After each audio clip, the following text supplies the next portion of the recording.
Kasus pembunuhan Abdul Syamsi yang terjadi di wilayah Pulau Gadung, Palembang pertengahan Maret 2022 silam akhirnya terkuak setelah satu dari tiga pelaku pembunuhan Anton Sujarwo berhasil diringkus petugas setelah kabur hampir selama 9 bulan. Dalam pengakuan anggota Satreskrim Polsek Sukarami Palembang, Anton Sujarwo mengungkapkan dirinya nekat menghabisi nyawa Abdul Syamsi dengan menggunakan senjata tajam lantaran emosi sesaat. Kapolrestabes Palembang Kombes Pol Muhammad Najib didampingi Kapolsek Sukarami Kompol Dwi Satya Aryan mengatakan peristiwa pembunuhan bermula saat tersangka Anton Sujarwo bersama beberapa rekannya mendatangi tempat hiburan malam di Jalan Soekarno-Hatta, Palembang saat mengkonsumsi minuman beralkohol. Akibat terpengaruh alkohol, antar rekan tersangka dan korban terlihat terlibat perkelahian. Tersangka mengalami luka setelah menerima lemparan gelas oleh salah satu rekan korban.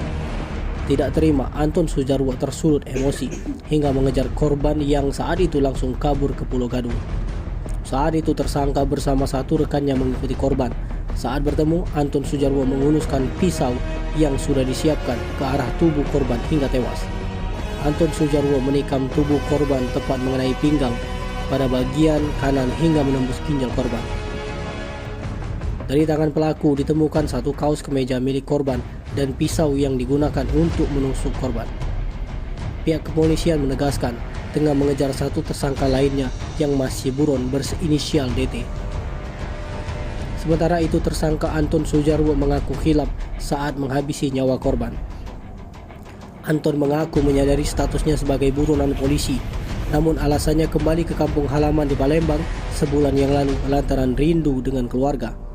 Meski demikian, Anton Sujarwo masih berkilah di hadapan polisi dan menuduh yang melakukan penusukan terhadap korban adalah satu rekannya yang masih dibemo. Tersangka berdalih bahwa dirinya sempat melerai pelaku dan hanya meminjamkan pisau kepada tersangka DT. Atas tindakan pembunuhan itu, Anton Sujarwo dikenakan pasal 338 KUHP dengan ancaman 15 tahun penjara. Tim Liputan Sumsel Update TV melaporkan.